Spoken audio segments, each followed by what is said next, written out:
Good afternoon. It's Friday, the 21st of June 2019, just after 1 o'clock. Welcome to UK Column News. Your host today, Mike Robinson, myself, Brian Gerrish. We're also joined by Vanessa Beeley and David Scott. Well, I suppose we'll start off with Iran. Of course, Iran shot down a US drone yesterday. Donald Trump had some things to say about it, not least that when he was meeting with Justin Trudeau yesterday in the press conference afterwards, he was asked about it. He had this to say, if I can just find it. Here we go. This drone was in international waters. Clearly, we have it all documented. It's documented scientifically, not just words. And they made a very bad mistake. How will you respond, Mr. President? How will you respond? You'll find out. Are you willing to go to war with Iran? You'll find out. You'll find out. Obviously, you know, we're not going to be talking too much about it. You're going to find out. They made a very big mistake. So, Brian, he can prove scientifically that the drone was in international waters. Can you explain that? Well, I couldn't. I did raise that question because the drone was obviously operating in airspace, and I wondered whether this was trying to link it to some American ship operating in the area.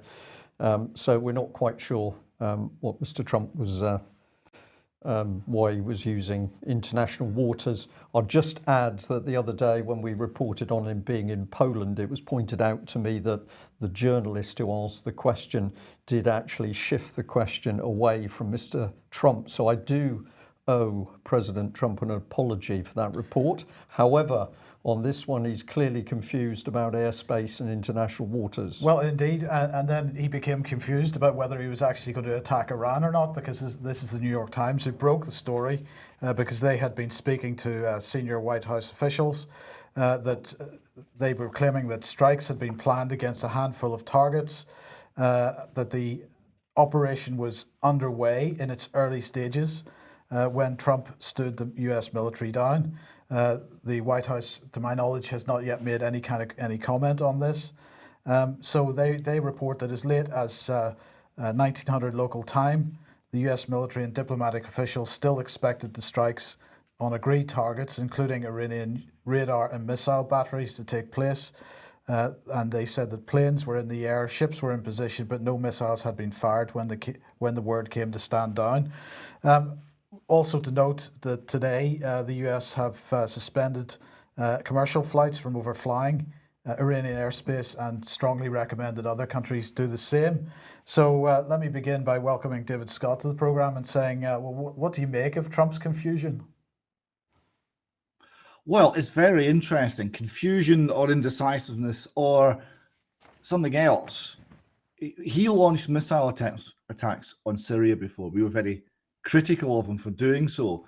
He launched them based on photographs of dead children. Those photographs, later revealed by none other than the BBC editor for Syria, were a hoax. Is Trump realizing that he can't trust the information that he's been given? Is he realizing he has to think outside the main channels of communication because the channels of communication are themselves corrupt? Very interesting. Vanessa, welcome to the program. Have you got any thoughts on this?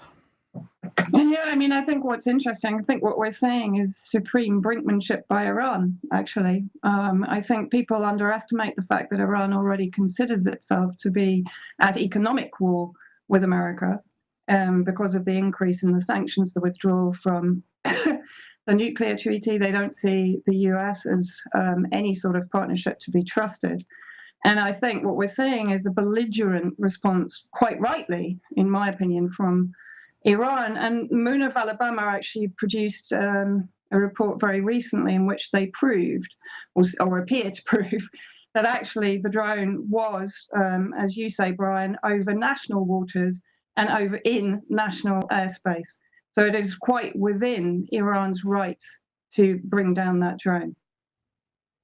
Okay, well, we'll keep an eye on that as it develops, but let's move on to Syria then. A statement was made in Parliament by Dr. Andrew Murison on Tuesday this week about what's going on in Idlib. Let's have a listen to that. The government is extremely concerned by the current escalation of violence in northwest Syria and appalled by the disgraceful and wholly unwarranted attacks on civilians and civilian infrastructure, including hospitals and schools. The UN has confirmed that since the end of April, at least 25 health facilities, including at least 2 major hospitals and 37 schools, have been damaged due to airstrikes and shelling in northwest Syria. These attacks are a clear breach of international law. We call in the strongest possible terms on the regime and Russia to cease these attacks and end the suffering of those in the Idlib governorate. So on the same day then, Dr. Bashar al-Jafri in the UN Security Council had this to say. Mr. President, this meeting is a timely one.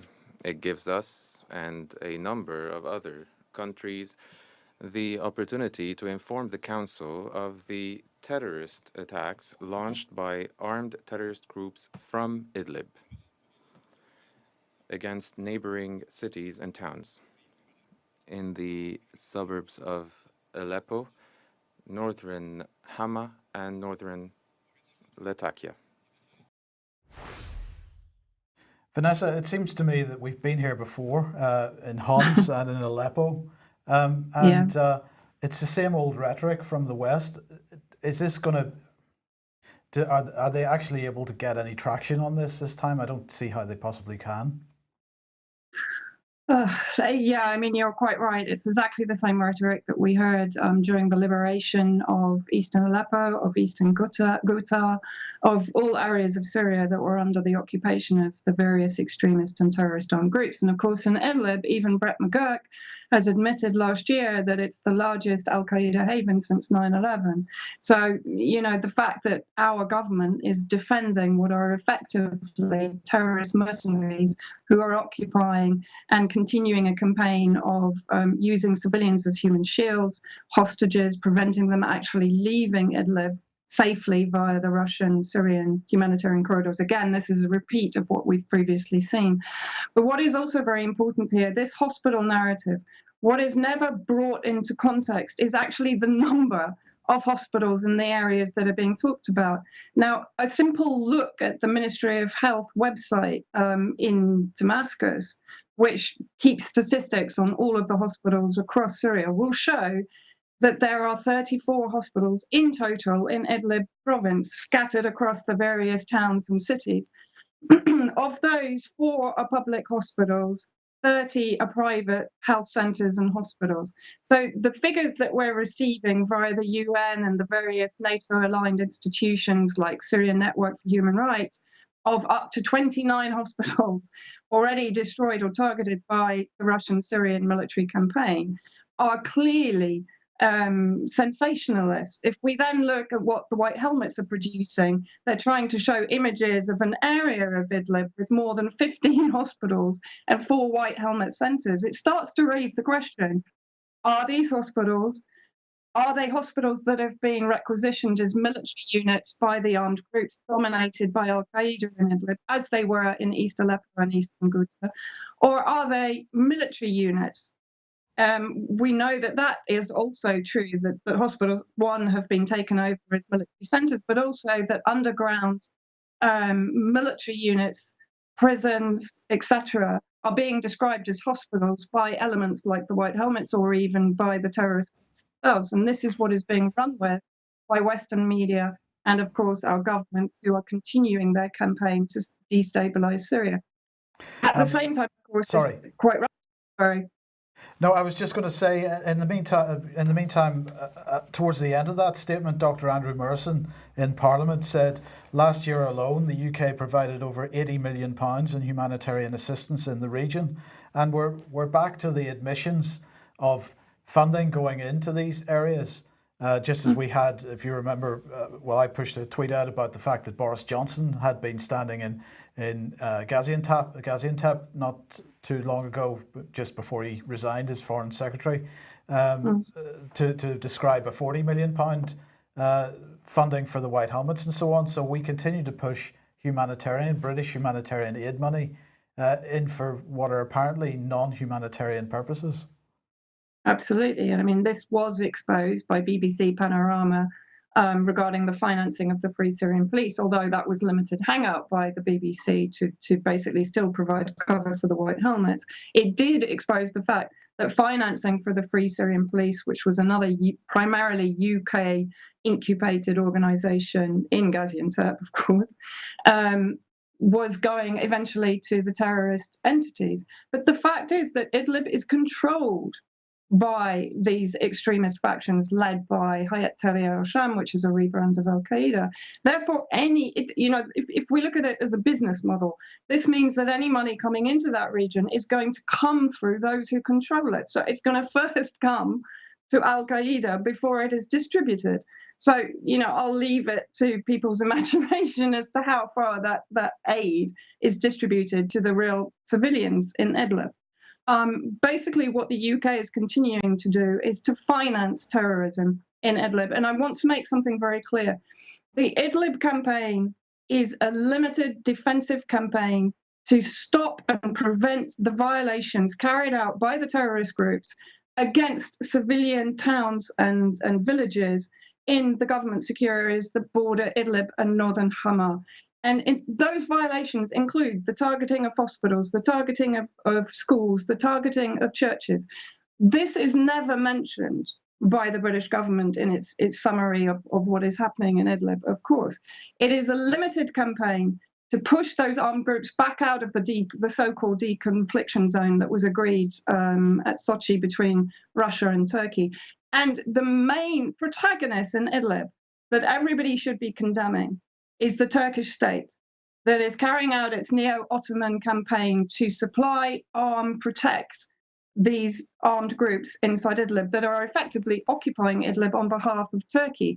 We've seen in the last few days an escalation of military campaign by Turkey, Turkish troops, Turkish arms against the Syrian Arab army. So this is clearly, the villain here is Turkey, and it is Turkey who should be condemned because it is Turkey that is maintaining the armed groups in Idlib and ensuring that this campaign or this war continues in Idlib. Just to end on this subject and to discuss Turkey for 1 second, if we could, because how much of that is because Turkey doesn't want these people moving across the border into Turkey? Is this about self-preservation, or is it about their continuing argument with the Kurds?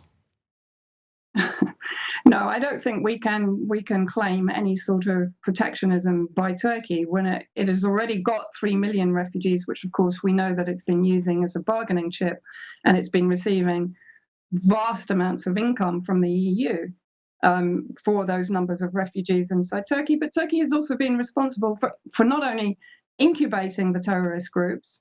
Gaziantep itself was described as the Jihadi Express because of the number of ISIS fighters that were passing through there before entering Syria. It's allowing entry of Haras al-Din operatives, which are an ISIS affiliate, to come from Iraq through Turkey into Syria. So I don't think Turkey has any possible political, moral, or diplomatic foot to stand on if it starts to say it doesn't want an influx of let's say, the refugees that it has created inside Idlib. Equally, I think the Kurdish argument in Idlib doesn't really have any bearing. Turkey is clearly trying to prevent any sort of unification of what it perceives as the Kurdish forces along its borders. But in Idlib, as far as I'm aware, there is a very small Kurdish presence. The majority are armed groups that, as I say, are being power multiplied by the Turkish state. Okay, thank you very much, Vanessa. Now let's just move on to what's been going on with respect to Saudi arms sales and Yemen. So the Court of Appeal has ruled that the license for quite a lot of arms that Britain is selling to Saudi Arabia for use in Yemen is unlawful. The court has said that the government has made a mistake in failing to assess whether the Saudi-led coalition, as it's described, had violated international humanitarian law during the Yemen conflict. And so now the British government can't grant new licenses to Saudi Arabia that could be used in Yemen. So the Trade Secretary said that there would be a suspension of the issuance of new licenses. He said today's judgment is not about whether the government has made the right or wrong decisions about granting export licenses, but concerns the rationality of the process used to reach decisions. The government will not grant a license if there is a clear risk that the items might be used in commission of a serious violation of international humanitarian law. Vanessa, it seems to me that any suggestion from the Trade Secretary that the judgment is not about whether the government has made the right or wrong decision, I mean, this is nonsense. First of all, the government has been being told for goodness knows how many years now that they've been making the wrong decision in this respect, but suddenly they've been forced by the courts to stop issuing licenses for arms sales. That's got to be a positive step. But the question is, can this momentum be maintained, and can the war in Yemen be stopped? I mean, when I first saw you, when you sent me this article this morning, I spent some time thinking about it, and I think what's very important is, look, Saudi Arabia is BAE's third largest market sector after the US and the UK. Lockheed Martin clearly are profiting extensively from the relationship with Saudi Arabia. I mean, what we've seen in the past when pressure has been brought to bear upon the UK's involvement in what are effectively war crimes and a genocidal campaign by the Saudi regime against the Yemeni people. We see Boris Johnson, for example, in the past claiming that this is some kind of defense of our own security because Saudi Arabia is a useful ally. It's provided useful intelligence in the past, etc., of terrorist activity. While, of course, Saudi Arabia is effectively one of the greatest terrorist producers in the world. But I think, you know, the risks here is that the government and its military industrial sector will find ways around any sort of court ruling. They will start perhaps supplying to other members of the Saudi coalition, to the UAE, for example, which the UK already has extensive military contacts with. Is the UK going to withdraw its military advisors, for example, from the Riyadh Control and Command Center that are effectively ensuring the targeting of civilian targets in Yemen? Are they going to end their neo-imperialist project in Aden? Are they going to end their interest in the gas reserves off the coast of Yemen? You know, yes, it may be one baby step, but we also have to remember that members of Congress in the US also called for the end of arms sales to Saudi Arabia, but Trump vetoed that decision. And we know that the UK is not going to jeopardize its defense industry by withdrawing sales from its third largest market sector. I think while this may be a positive step, it may also be just to dampen down public outrage against what our British government is doing in Yemen. And I am not sure we will actually see a slowdown in the supply to the Saudi regime one way or another. Well, yesterday, speaking of BAE Systems, yesterday the share price did drop somewhat after the news of this came out, and it has recovered some of those losses today, but nonetheless there was some response. But just point everybody at this article you wrote about a year ago now. UK military industrial cartel and Tory government profit from mass murder in Yemen. That's on 21st Century Wire website. We were amused to see this morning that any attempt to post that article on Facebook appears to be being blocked. But I'm fascinated by the reasons that they're blocking it, because they're saying that it goes against community standards on nudity and sexual activity. I wasn't aware that you were writing this type of article, Vanessa. I mean, it's extraordinary, isn't it? You know, the amount of, I'd say, nudity and sexual content that is put out by the terrorist groups, for example, that is never picked up or censored by Facebook. But an article about a starving child in Yemen, which has a picture of a starving child on as the cover image, is immediately pulled down. And I actually posted about it, and a number of other people have had their article removed. Yeah, so the censorship agenda moves on apace. Yeah, absolutely.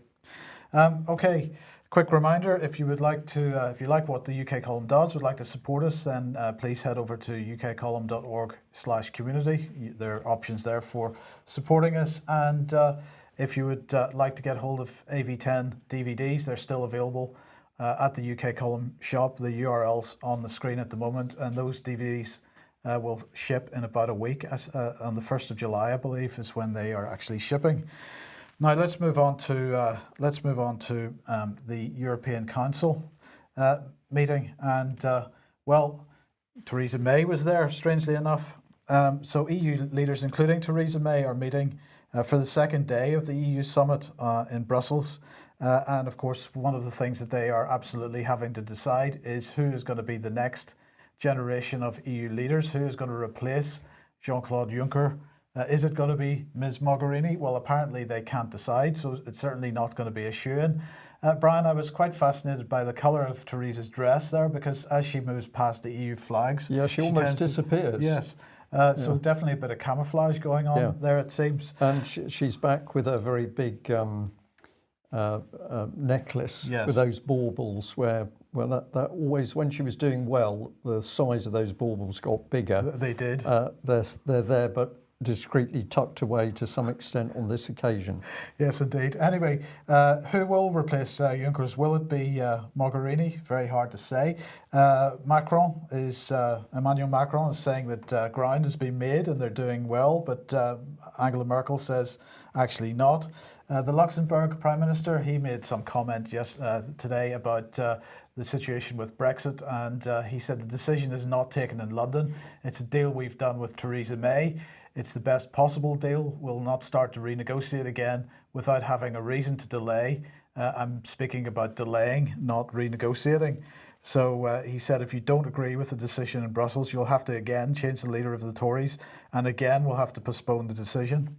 So yeah, so it's just amazing. He's done a deal with Theresa May. Don't the rest of you worry about it. I have spoken. Luxembourg Prime Minister has spoken. Absolutely. This is the arrogance and danger of the whole European project. Well, look, let's just EU project. Sorry. Indeed. Well, let's just end this section with Theresa herself.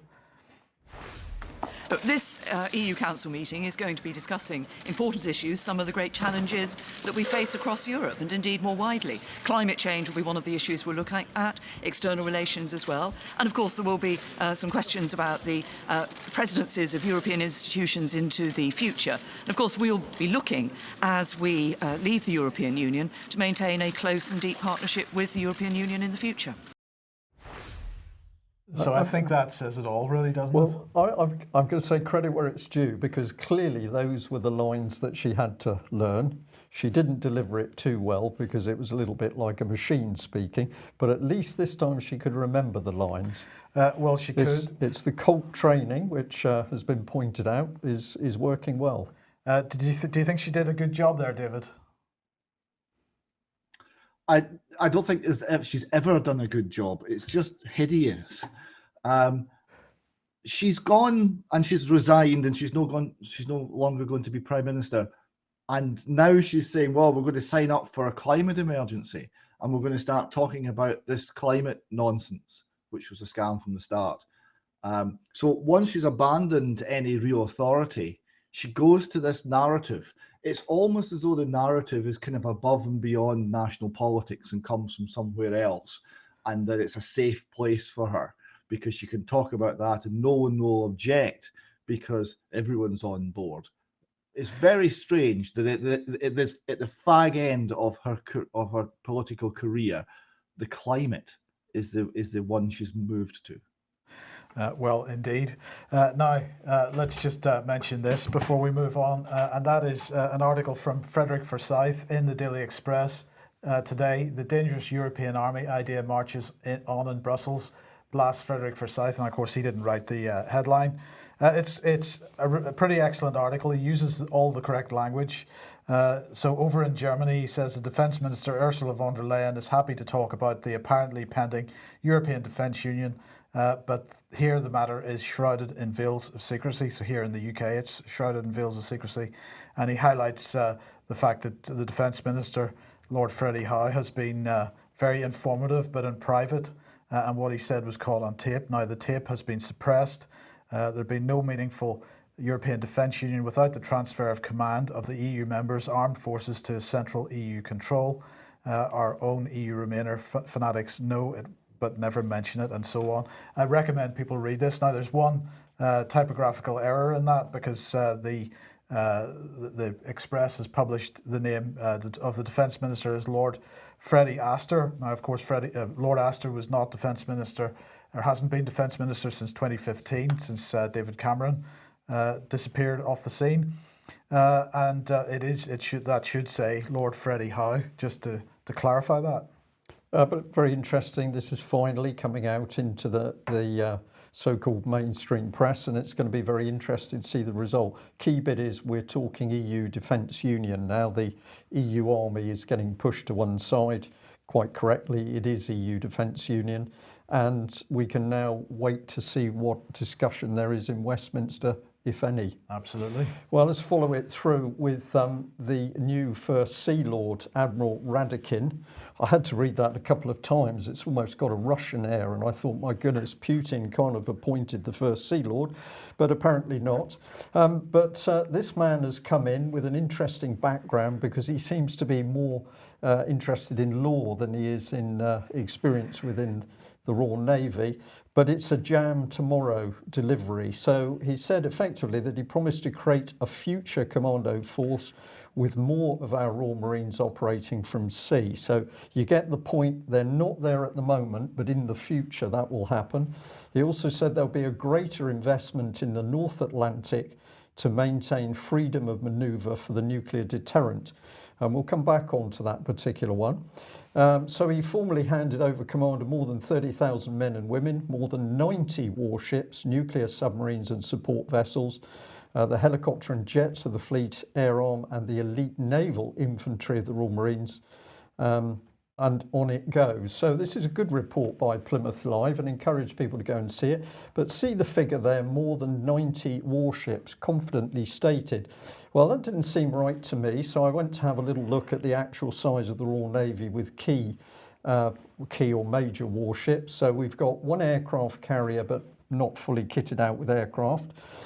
We've got another aircraft being built and still to be commissioned. We've got 2 amphibious ships, 4 ballistic missile submarines, 6 nuclear submarines, 6 destroyers, 13 frigates, and that gives you 33 what I'll call major warships. But we do also have 13 mine countermeasure vessels and 22 very, very small and effectively not armed patrol craft. So the reality is very different from 90 ships. But this one caught my eye because I went and had a look at the Royal Navy website, and it appears that we've got a ghost ship. So let's have a look. Here is the Royal Navy's website, and what I found was reference to a landing platform helicopter ship, helicopter carrier. There's sort of details of this ship, but surprisingly no name. And this fascinated me because the Royal Navy has got no landing platform helicopter ships, but on the website it appears we're still trying to claim one. Why is this significant? Well, because the image that they're using is actually of HMS Ocean, which was sold off for a mere 84 million back in February. Sorry, that should say February 2018. My mistake there. So we've had a ship on the Royal Navy website for a year claiming we've got actually more ships than we really have. Right. So we did have a discussion with the Royal Navy media team this morning, and they said, well, unfortunately, loading of the website had been outsourced and there had been a few errors, but I believe it was going to be corrected today. So well done, the UK column, because we were not sure whether the new First Sea Lord actually knew how many ships he did or didn't have. And unfortunately it got worse because submarines also come into the issue, because when we look at the page for Astute class nuclear submarines, you'll notice it doesn't say how many there are. So it just labels it. We can't really see how many. And when we do a little bit of research, it gets interesting, because here's questions asked in the House back in June 2018. Astute-class submarines to ask the Secretary of State for Defence how many Astute-class submarines have been, quote, taken out of service as a result of leaks in the hold. Well, that's slightly strange language, but are they talking about water leaks, of water coming in, or are we talking about nuclear leaks? We don't know, but the answer is we're not going to tell you because this is to do with the military. When somebody had also asked about new Astute submarines being commissioned, the Ministry of Defence didn't want to talk about that either. So the conclusion we come to is that we think we've got 6 submarines, but 4 of them are my generation Cold War nuclear submarines. So they're getting pretty long in the tooth, and we don't know. So if we come back to what he said about greater investment in the North Atlantic to maintain freedom of manoeuvre for the nuclear deterrent, we really want to ask the question, are we really capable of defending our nuclear deterrent anymore? And I think the answer to that is we're not, but this is being covered up and withheld from the public.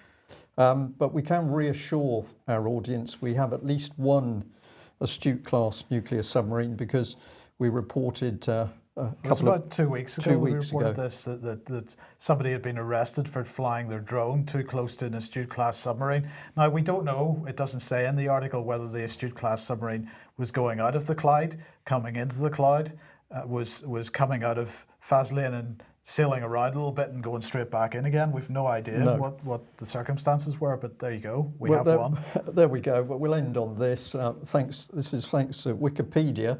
In November 2009, a House of Commons Defence Select Committee found that delays due to technical and programme issues brought the Astute class to a position of being, quote, 57 months late and 53% or 1.35 billion over budget, with a forecast cost of 3.9 billion for the first 3 boats. That's untenable.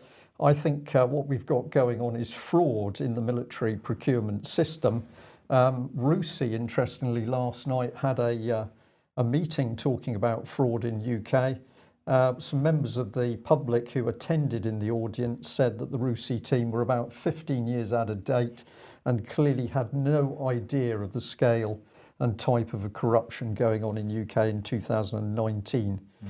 So we'll leave on that note, but it's a bit sad when you've got to create a fleet that you don't really have. And just a quick advert here for people interested in 5G. There's a number of talks coming up, courtesy of 5gawareness.com. So we've got June the 24th in London, June the 25th in Bristol, July the 15th in Exeter. And of course you can freeze the page and have a look at those dates. Okay, now this morning a little video clip came out and here you have it on screen with Tory MP Mark Field removing a protester from a City of London event. Well, David Scott, what are your thoughts about this? Because Mark Field has now been suspended from the Tory party for what he did here. The number 10 spokesperson has apparently said the Prime Minister has seen the footage and found it very concerning. The police have said they're looking into reports over this matter, and Mark Field has also referred himself to both the Cabinet Office and the Conservative Party. He will be suspended as a minister while investigations take place. So he has reported himself. The police are apparently looking into it. Do the police have any grounds for taking action over this? I don't think they do. No. I think this is an issue of property rights, because an awful lot of things to do with free speech and the right to protest come down to property rights, because you have a right to say anything you like, but you have to have somewhere that you can legally be to say it. This is actually why the whole situation with YouTube and Twitter is such a concern, because it's become the new public square and we don't have property rights there. Now, if that woman had been in the public square and protesting in an area where she had a right to be, then he could not put a hand on her because she'd be within her rights to be there. But that's not actually what went down. She got unauthorized entry into a private place, into private property, with a view to disrupt the lawful activities that were happening inside that private property. So she was acting unlawfully. Now, if someone's acting unlawfully, then you can use lawful force. It has to be reasonable. You'll beat someone up on some minor transgression, but it has to be reasonable. But he was acting lawful. He was using lawful force, and I don't think it crossed the line into unreasonable force either.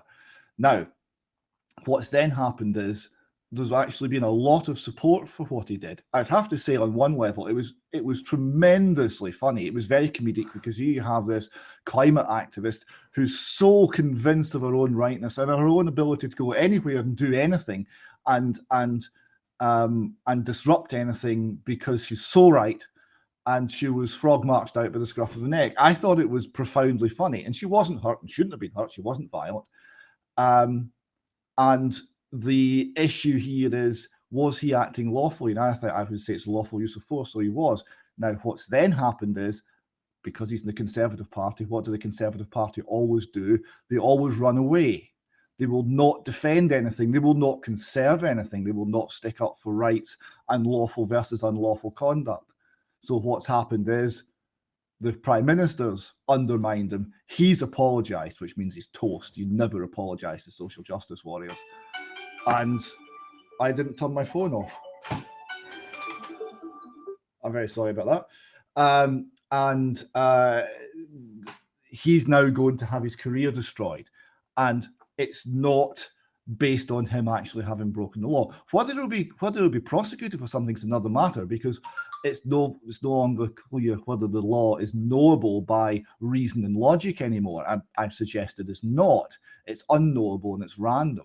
And he's crossed this invisible line, and he's now going to be toast. It's very sad, but it would have been better had he stuck to the principle that he was employing when he threw the woman out of the venue.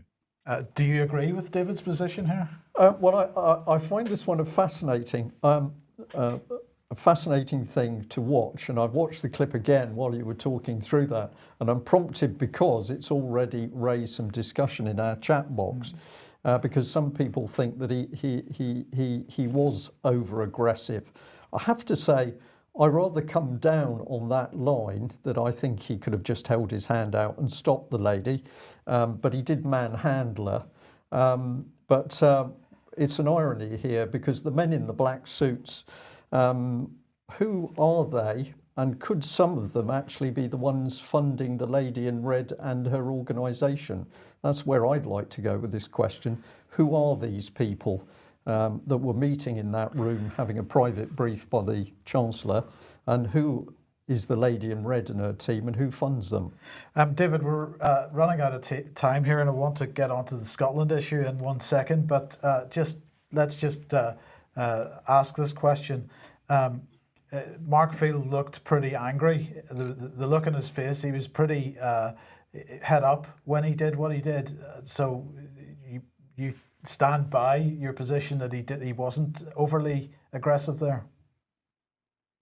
Yes. I think that. I don't think he handled it well by any stretch of the imagination, but it wasn't unlawful, and that was my point. He's not crossed the line into criminality, and in a society where the law is there to prevent conflict, under the law, only one person at any point can use force. There's never a point in the law where two people can use force lawfully, because then it's just the survival of the fittest, and the biggest guy with the biggest stick wins. The law is there to prevent conflict between people, to prevent conflict with your fellow man, your fellow woman. So only one person can be able to use force at any one time, and it was him. And as long as it's reasonable, it's lawful. And we're losing that.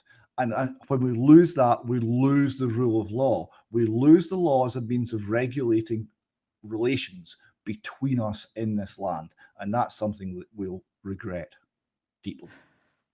Okay, thank you. I think we're going to have more discussion about this in coming weeks and months and so on. But right, let's finish today with this from the Mail. Pupil 17 is thrown out of class and reprimanded by his teacher after saying there are only two genders. David? Yeah, 17-year-old filmed a teacher, 17-year-old hero, right? Filmed his teacher, Men's Academy, having been thrown out of a class because he said that, in his opinion, there were only 2 genders, and he was told this was not policy. This was contrary to the school policy, contrary to Central Schools Authority, whatever that is, policy, and contrary to the law. So apparently now it's law in Scotland that there are some number of genders unspecified, but more than 2. So this is received, well, the last time I checked, over 1/3 views. It's gone worldwide. It's gone viral. It's well worth watching. So shall we watch this video then? Please. You're entitled to your opinion. If I am, then why would you kick me out of class? It's not very inclusive of Could I finish opinion. my sentence, please? Not very inclusive. No, I'm sorry, what you were saying was not very inclusive, and this is an inclusive school. Yeah, how was what I was saying? Because I was saying that what's wrong with the website is that there are more than one gender in this country. That's your opinion. That is my opinion, and that is an opinion which is acceptable in the school. I'm afraid yours, which you're saying that there's no such thing as anyone other than male or female, is not Scientifically, inclusive. there are just 2 genders, depending on what I get that. gender But you're choosing to make an issue of this, because I said, are you really going to do it? That was your opportunity to keep quiet. You made the issue with it on the website. You said, oh, this website doesn't have more than 2 Murray, genders. you were clearly given an opportunity not to pursue it. You chose to do so. Yeah, because I think it's You silly. chose to do so. Yes, that's the key question. You chose to do so. I think it's silly to have anything other than 2 genders. So That, okay. Anything could you please, else is a could you personal please opinion. keep that opinion to your own house? Thank you. Not in the So school. you get to put your opinion out in class, and my No, opinion has to, I am not putting my opinion has to stay I inside am my not house. putting my opinion. I am not putting my opinion out. I am stating what is national school authority policy. Okay? Well, it's not scientific whatsoever. Not every policy is scientific, not every policy is scientific, Murray. And you can't come out here and say that I'm not being inclusive when someone says I something didn't you say disagree with. you, So you I said what you were saying was not being You inclusive. kick me out of class. If you want to have a discussion about it, we could have done it, had a discussion. You don't have to kick me out of class. I'm and sorry, waste but 30 minutes of my time, where I could have been down revising, doing something else. Instead, I state something I believe in. You kick me out of class for 30 minutes. And I'm waiting on the Take this somewhere else, Murray. You can make an official complaint. I'm not Please going to do. make an official complaint. Why not? I just think it's. I know what you think, and I know what the authority thinks. I know what the authority's point of view Well, I know is. what science Very thinks. clear that we make no discrimination on the grounds of various. I wasn't making discrimination. I'm simply saying there are 2 genders, male and female.